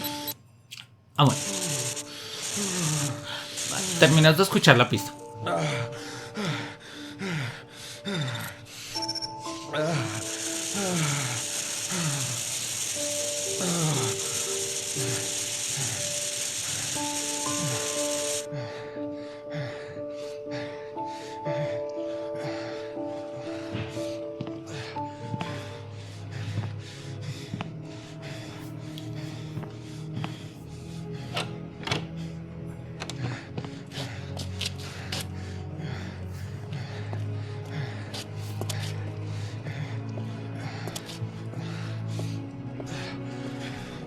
Bien, ahí sí ya podemos terminar. Bueno, ahí falta es que él salga. Es una parte difícil, además que nos confronta porque, oye, repito, nos está poniendo frente a la situación de la mutilación.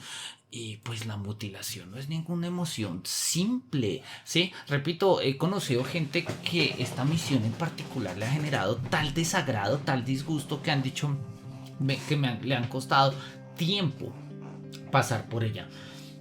De la misma manera, no la voy a mostrar porque puede ser un poco turbio, todavía estamos en horario familiar.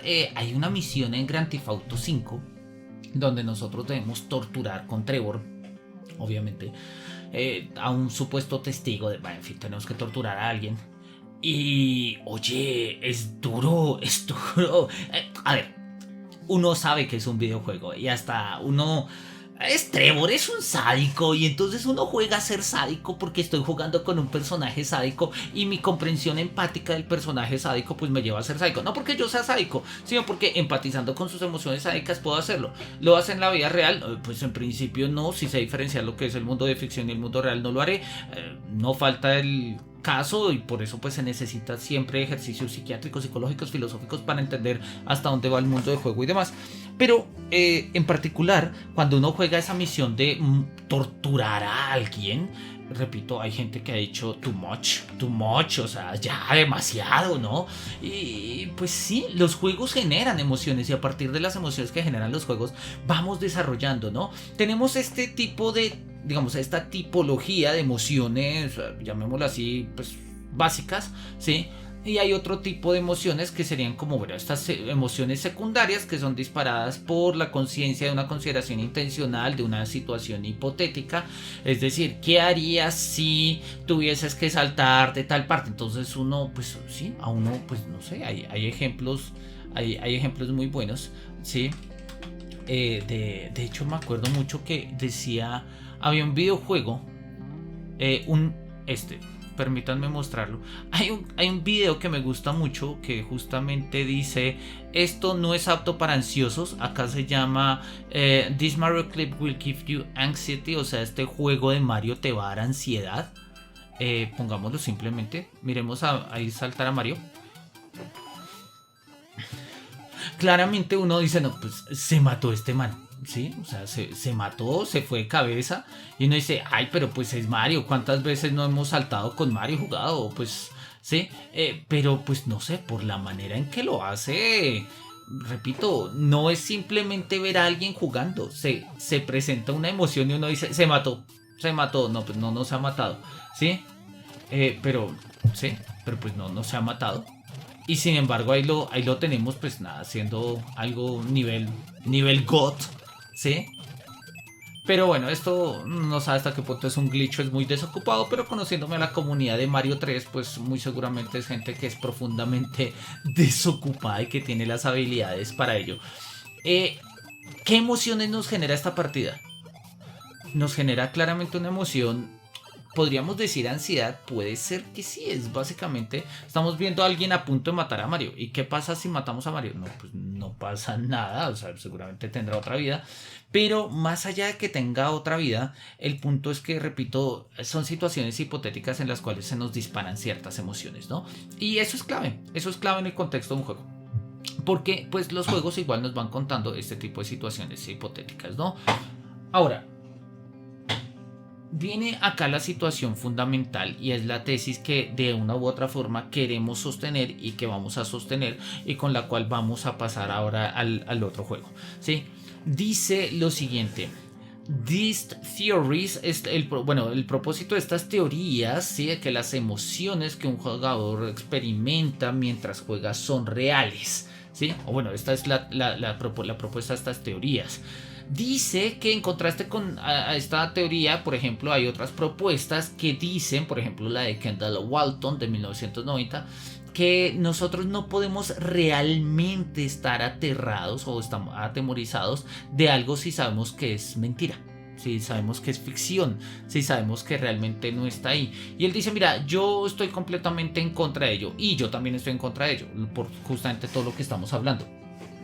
Las emociones son reales, independientemente de si las experimentamos en un contexto de juego o en un contexto no de juego.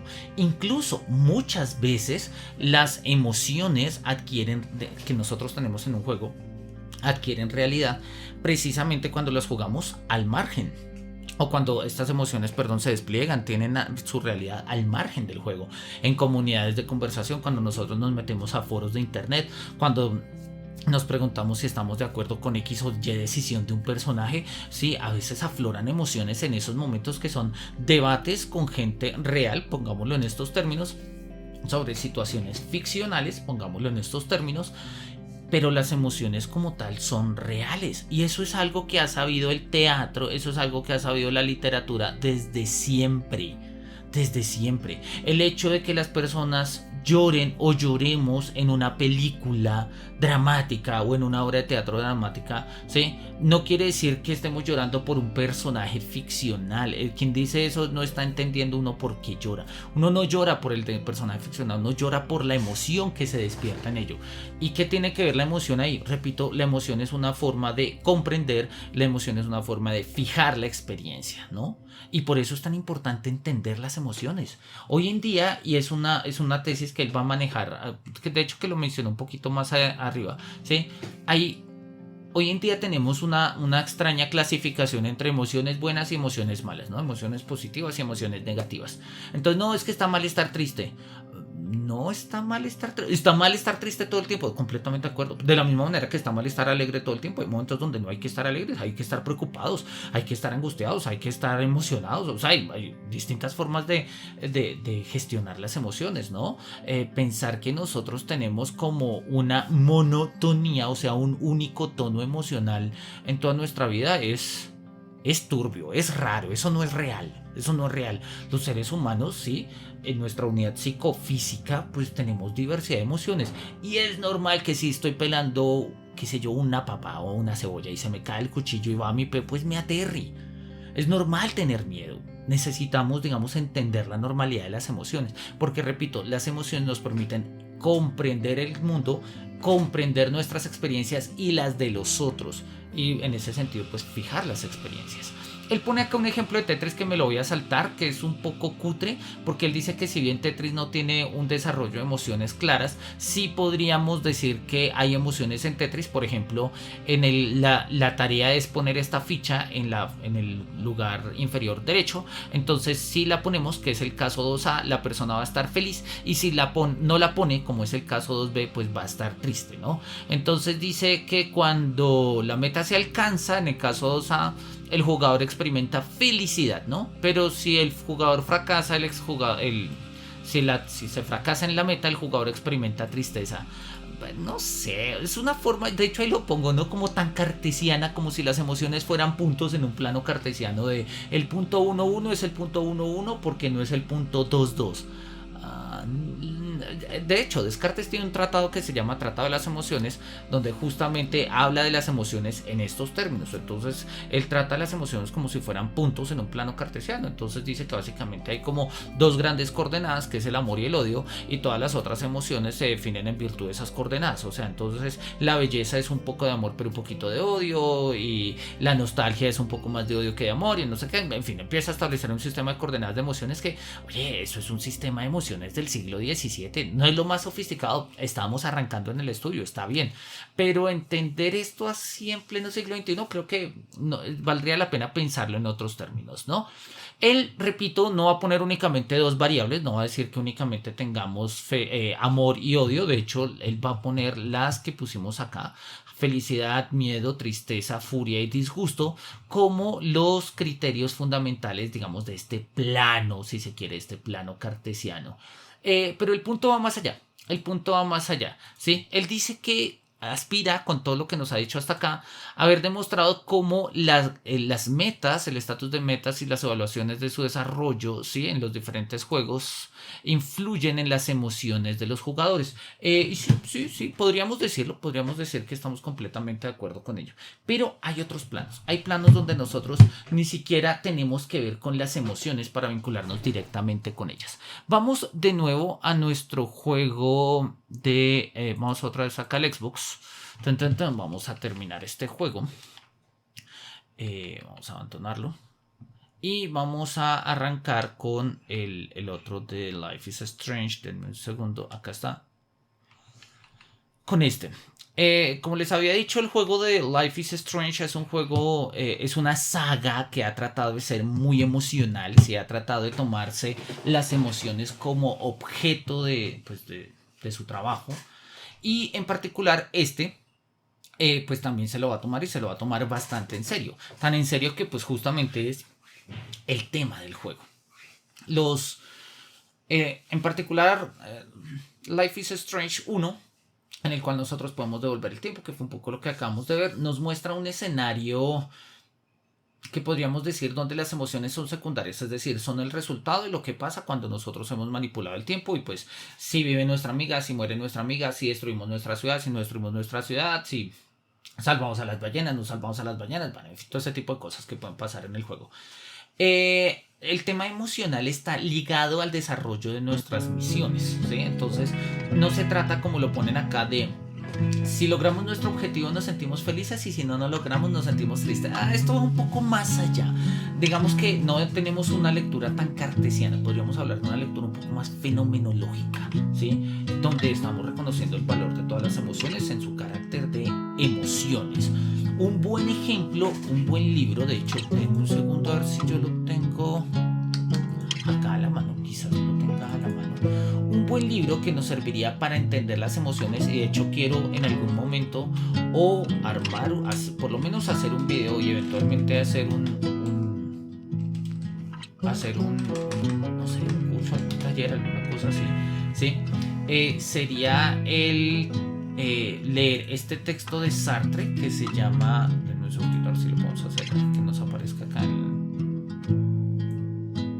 acá. Este texto de Sartre, Bosquejo, una teoría de las emociones, leerlo a la luz de la saga de Life is Strange, ¿no? Porque justamente el libro del Bosquejo, una teoría de las emociones, nos va a mostrar que, pues, en términos sartreanos, no podemos hacer simple y llanamente como una tipología de las emociones como sin más. Sí, como sin más. De hecho, el libro pues justamente trata de eso, ¿no? El libro nos dice que existen teorías clásicas, existen teorías psicoanalíticas y necesitaríamos una teoría fenomenológica de las emociones como para entender un poco qué se cuece con ellas. Bien, vamos a mirar acá el capítulo. Hay varios capítulos, me interesa sobre todo el capítulo... Es el capítulo 3, es al final, donde justamente... acá, donde vamos a tener que hablar con Charlotte, ¿sí? Que es una madre que se siente llena de culpa, ¿no? Vamos a mirar cómo funciona entonces un poco y pues bueno, vamos a, acá dice, vamos a jugar este apartado.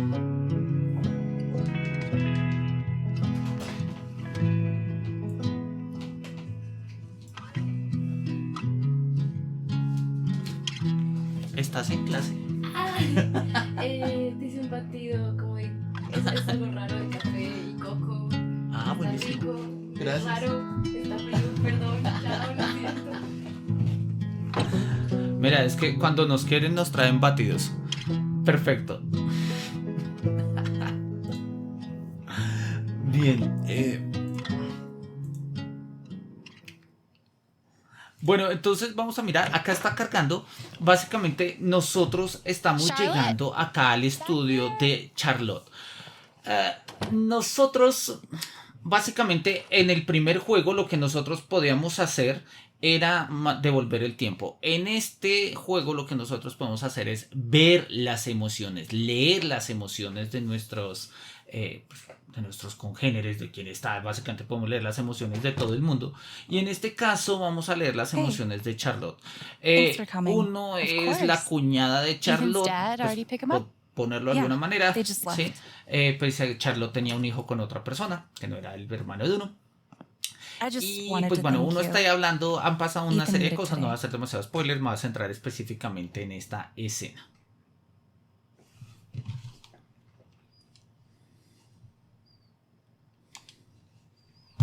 Honestly, by the end, I was having just as much fun as he was.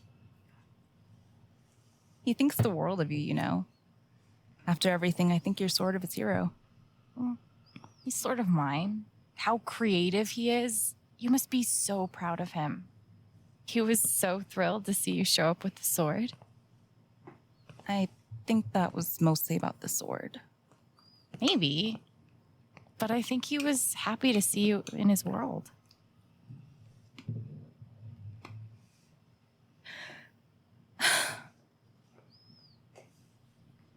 Sorry. I'm sorry. I'm okay. Charlotte? God, Alex, don't mind me, okay? Just a lot going on.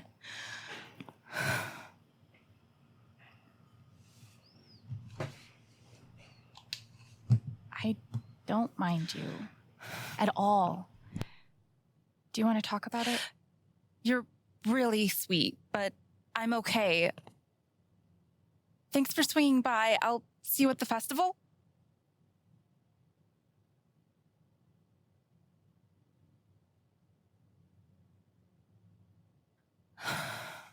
Charlotte, I can tell some... Said no! Fuck, don't you listen?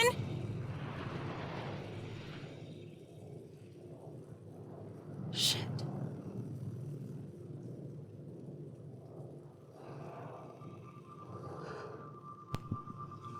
This was a mistake. Where did that anger come from? Bien, nosotros ahí podemos mirar entonces que pues Charlotte está consumida en ira, ¿no? Charlotte es una artista, entonces acá pues podemos ver un poco su taller, podemos mirar, digamos, como, bueno, la escultura inocente, podemos interactuar un poco con sus objetos, su escultura misteriosa, mirar, ¿sí? Nosotros podemos mirar cómo es que nosotros miramos las emociones de los objetos. Si nosotros ponemos gatillo izquierdo, LT, nos presenta, digamos, como el modo emocional, o sea, nos presenta qué objetos expresan qué emociones. Obviamente ahorita toda la emoción está centrada en Charlotte, que está cubierta de una aura roja porque está furiosa, frustrada, dolida, ¿no? De hecho, si nosotros miramos en... no es acá. Si nosotros miramos el diario de nuestro personaje, cada sentimiento está asociado a un color. Y dependiendo de los personajes, Tessa, que es un personaje en otra parte, tiene una aura roja que está asociado a la ira. Isabel, que es azul, está asociada a la angustia. Mac, también asociado a la ira, tiene una aura roja. Ethan tiene una aura morada y está asociada al miedo. Steph tiene también una aura azul y está consumido por el pesar. Eleanor, que también tiene una aura morada o púrpura y está consumida por el miedo. Ryan, que en este caso es medio naranja su aura, pero también es completamente de ira. Ryan, en otro momento, que tiene una aura amarilla. Ryan, no sé. Tiene una aura amarilla, sí, y es porque está alegre. Diane es una aura azul porque está triste. Ethan, luego también la amarilla, que es alegría, etc.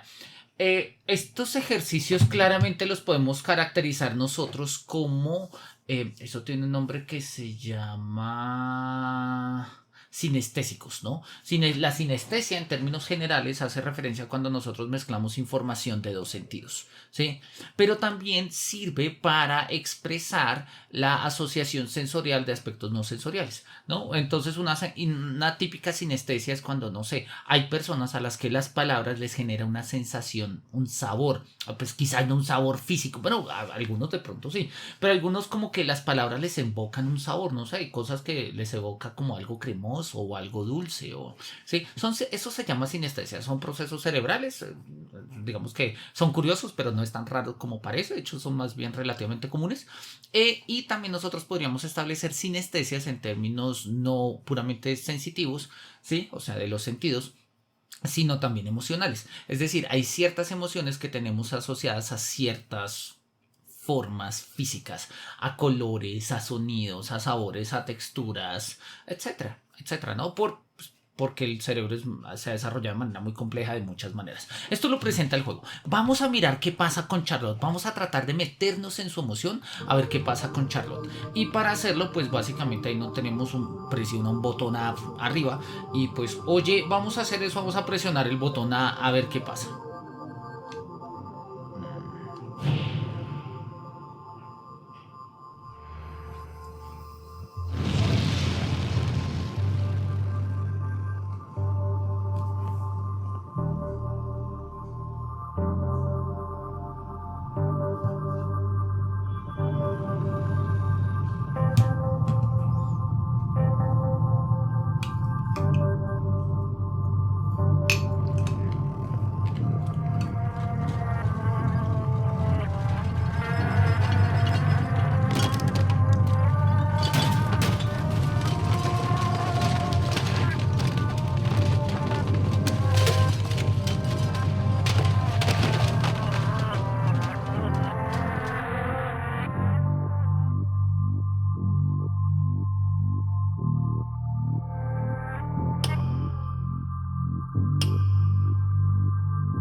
Acá no nos metemos en líneas alternas de tiempo, acá nos metemos en mundos emocionales. Estamos en este momento dentro del mundo emocional de ella, de cómo ve el mundo Charlotte en este momento. Y Alex, que es el personaje que uno encarna, dice, su ira es intensa, tal vez haya aquí algo que me pueda decir por qué.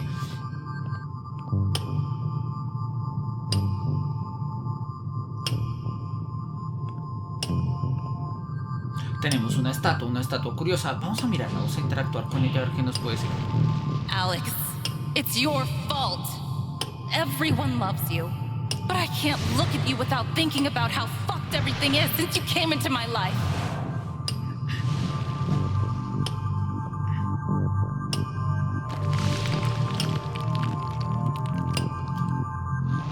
Claro, ella está furiosa está furiosa con uno porque desde que uno llegó a la ciudad uno acaparó las miradas y el cariño de todo el mundo y ahora simple y llanamente el mundo de ella está destruido, ¿sí?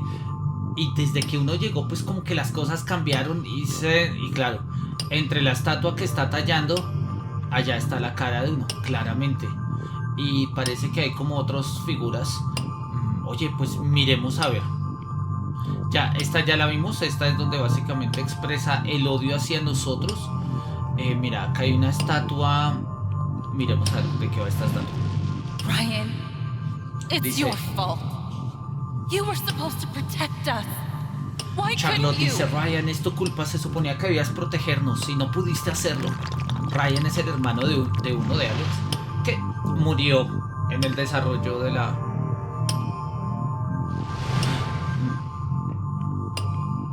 Oh, espérate, estoy mezclando historias. Quizás Ryan no sea el hermano, pero... Ya ahorita miramos. El caso es que ella está haciendo está esculpiendo una escultura, valga la redundancia, a partir de su odio. Esta no es la escultura que estaba en el estudio, pero emocionalmente ella está esculpiendo esto. Entonces estamos haciendo una lectura de sus emociones, ¿no? De sus emociones a partir de lo que hay en el estudio. Gabe, it's your fault. Why would you teach me to need someone again just to go and leave me all alone?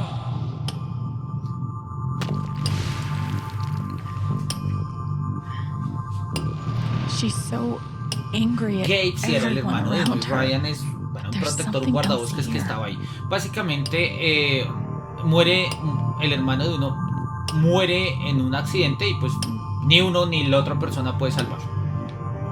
Entonces ella, después de haber roto con el papá de su hijo una relación horrible, ha tratado de mantener su vida, se mudó, conoció a Gabe, que pues fue su nueva pareja, y cuando estaba completamente enamorada, completamente tragada, cuando tenían una visión de futuro, se muere.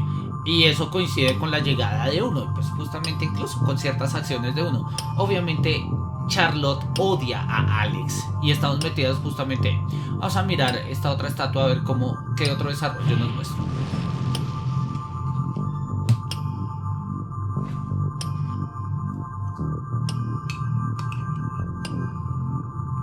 What is wrong with me? I can't let myself feel this way. When did I become such a fucking monster?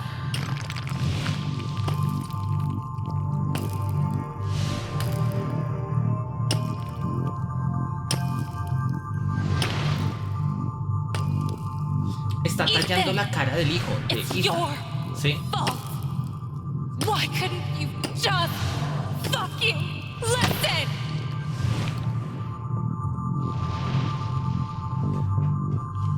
You're angry at him. At Ethan. You blame him. I'm a bad mom, Alex. Charlotte.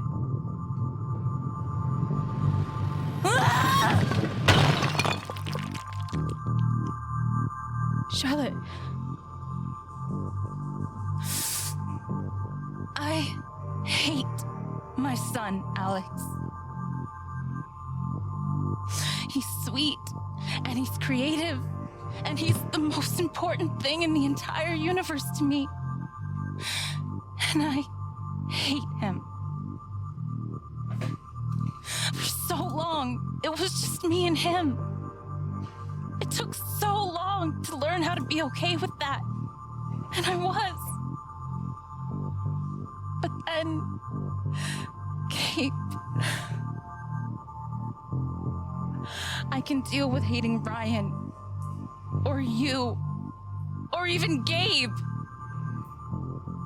But Ethan, if he had just listened, Gabe would still be alive. It all comes back to that.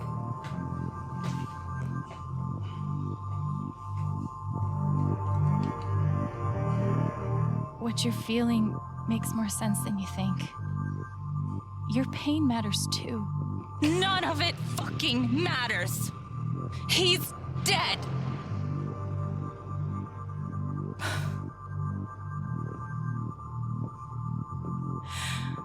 I wish I were too. This anger could kill her, and nothing I'm saying is helping. What if I could just take it away?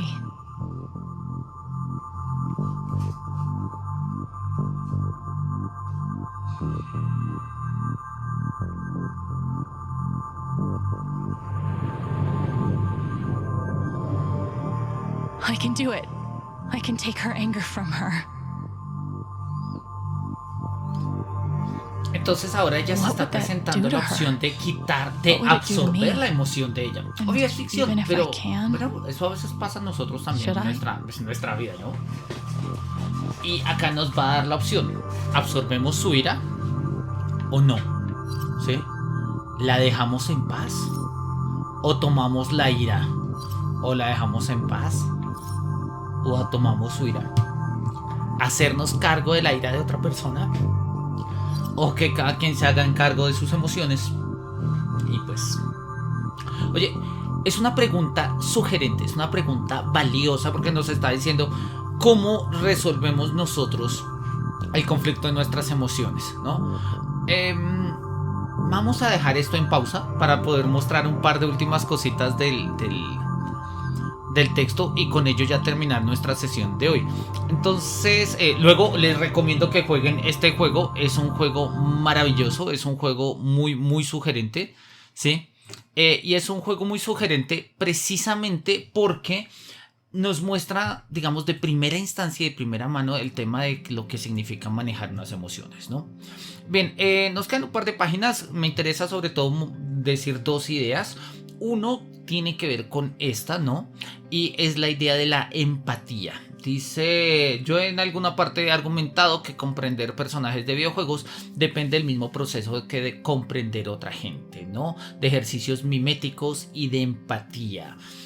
Completamente de acuerdo, ¿no? Comprender un personaje de videojuego no se diferencia mucho con la manera en que nosotros comprendemos a las personas.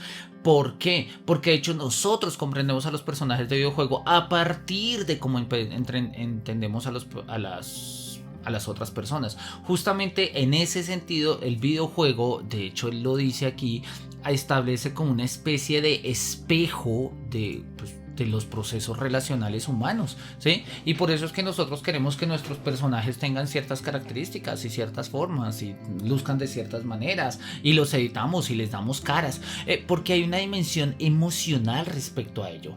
Él nos va a poner ahí otro tipo de ejemplos, ¿sí? Silent Hill, y nos pone por acá Beyond Good and Evil, que repito, son unos juegos que ya llevan sus años, pero como el texto fue escrito en el 2012, pues tiene pleno sentido, ¿no?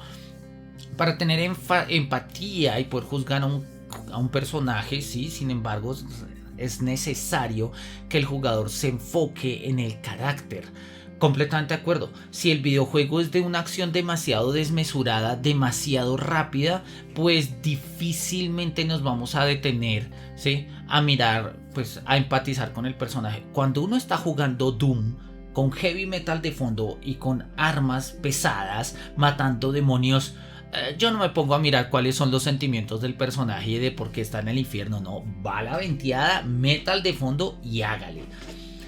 Pero cuando tenemos estos juegos que son más lentos, que tenemos la posibilidad de mirar, de cambiar los ángulos, de acercarnos a los rostros, podemos hacer otro tipo de lecturas, y ese tipo de lecturas nos permiten a nosotros leer pues otro tipo de cosas, emociones, sensaciones y demás, ¿no? Emociones, sí, nos dice acá, como la vía a través de la empatía, sí, nos pueden llevar a que nosotros como jugadores pues tengamos una mayor comprensión, sí, tanto de las metas como de los resultados del juego, pero incluso también de nosotros mismos, sí. Él va a insistir, y es algo que me parece bonito, ¿sí? No me gusta el tema, la manera en que lo aborda, no me gusta, me parece que es la manera más simplista, burda y cutre del mundo, pero oye, la idea es buena, y como la idea es buena, filosóficamente la valoramos. Hay que trabajarla de otra manera, creo, pero repito, la manera en la que lo trabaja es mal. No es que esté mal, repito, me parece precaria. Él dice lo siguiente: el miedo y el disgusto están asociados usualmente con imágenes que representan algo visualmente desagradable o aterrador, ¿no? Hay evidencia empírica que implica que las personas reaccionan con felicidad a imágenes bellas. eso es lo más simplista que podamos decir en términos de las emociones. No es falso, no es falso. Pero oye, no sobra leer un poquito a Kant sobre lo que nos dice. Uno, de la felicidad, y dos, de la belleza.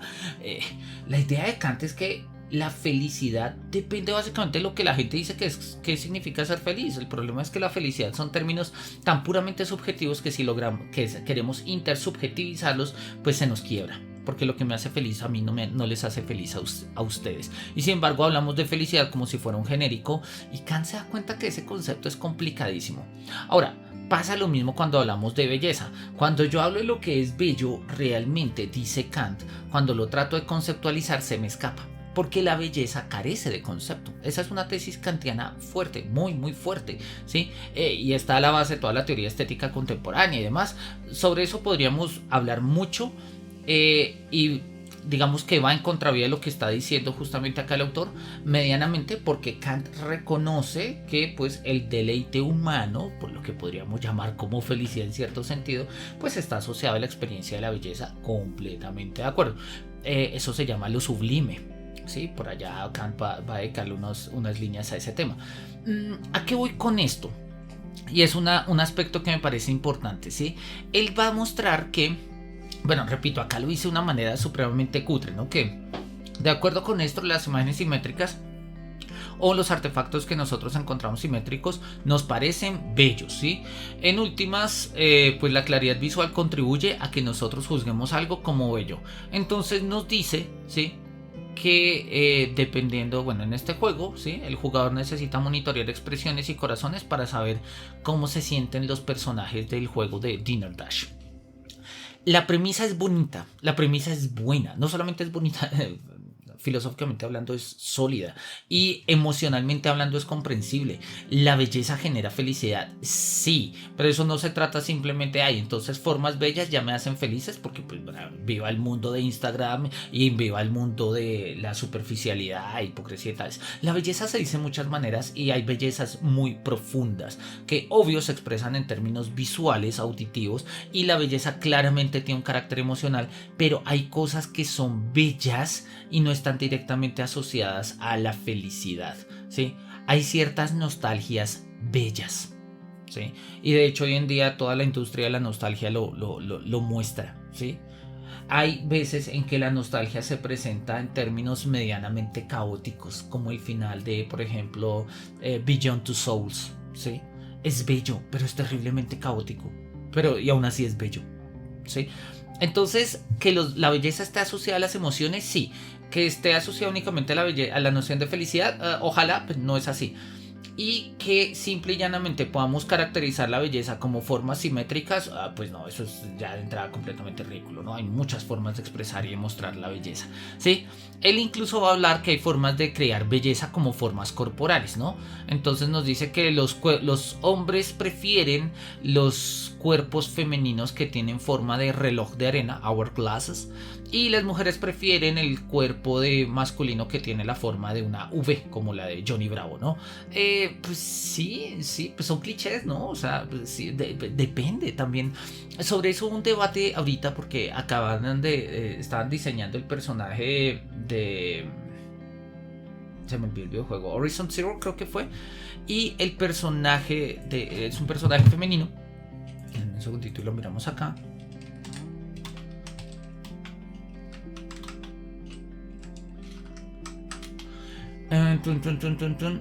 Sí, correcto. Estaban desarrollando el personaje de Aloys de Horizon Zero 2. En un segundito acá compartimos nuestra pantalla. Y pues mucha gente se quejó por muchas cosas. Uno, que porque la habían hecho cachetona y gordita, ¿sí? Dos, que porque tiene incluso vello facial, ¿no? Si se le hace el suficiente zoom, ¿sí?, parece tener una especie de vello facial, ¿no? Incluso esta página habla de el feísmo, ¿sí? En Horizon Forbidden West, criticando en redes sociales, etc. Y bueno, tenemos que registrarnos si no me interesa.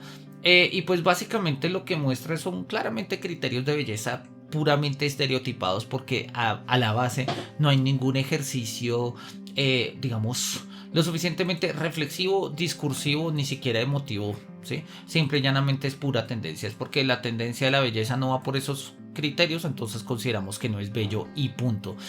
Sobre ello, pues repito, necesitamos ir más allá de la idea, es que la belleza es delgadez, es que la belleza es simetría, es que la belleza es ser lampiño. Son formas abstractas, son formas separadas, estamos tomando las cosas de una manera muy simplista. La invitación obviamente es a tener una reflexión un poco más profunda sobre ello. Él termina mostrando de manera muy simple, y con ello también lo termino yo en estas últimas 3 páginas, que tanto los sonidos, ¿sí?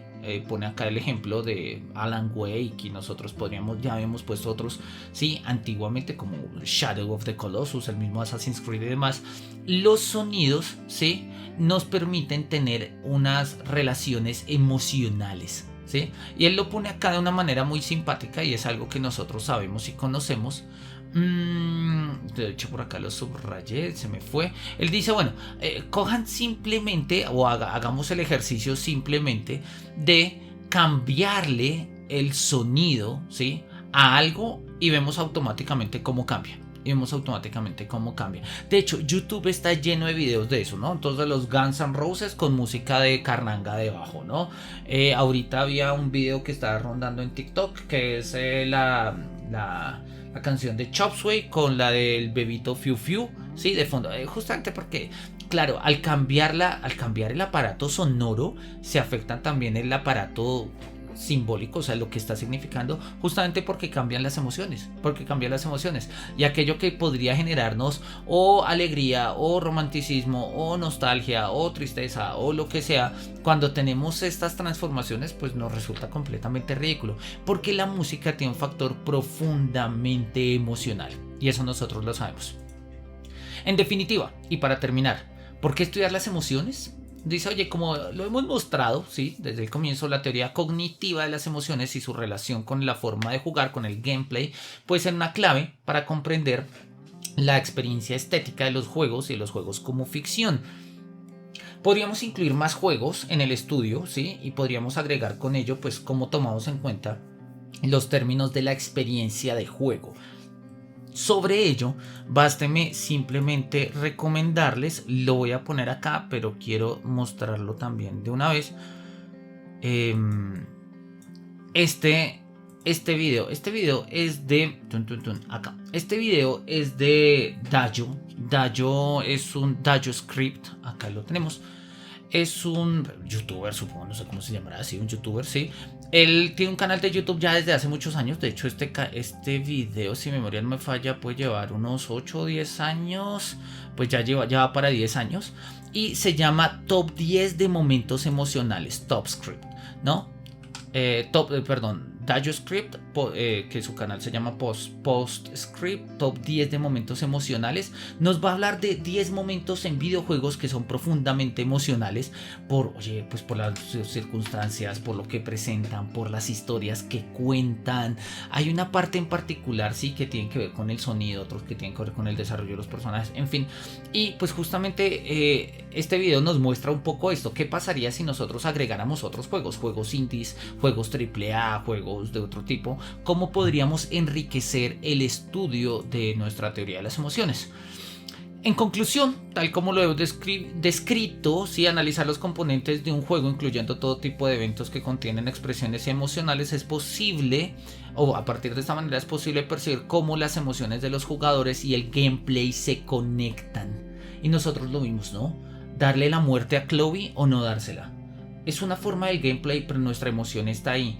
¿Yo por qué le he dado la muerte a Chloe? Oye, porque de una u otra forma el tema de la eutanasia siempre me ha hecho pensar que se puede entender como un acto de amor. Dar la muerte como amor. Eso puede ser completamente cuestionable, completamente discutible, pero emocionalmente creo que podría hacer la muerte un regalo. Quizás como sociedad no estemos dispuestos a entenderlo ni a pensarlo. Quizás en el futuro, quizás simplemente estamos diciendo cosas heréticas y demás, pero emocionalmente expresa algo.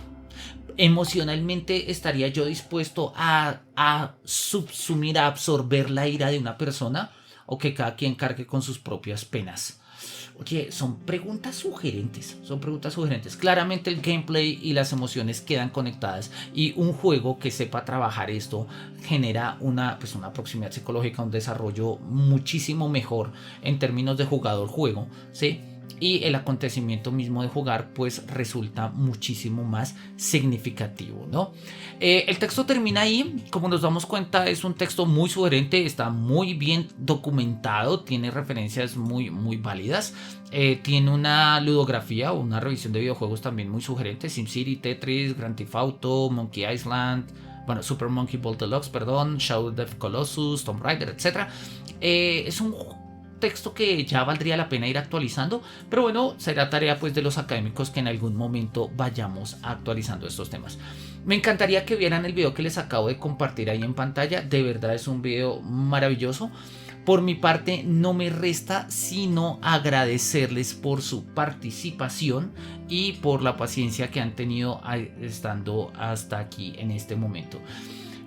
Para mis estudiantes del curso de Filosofía y Videojuegos de la Universidad de La Salle, como siempre, es un placer. Nos estaremos viendo prontamente en las próximas sesiones.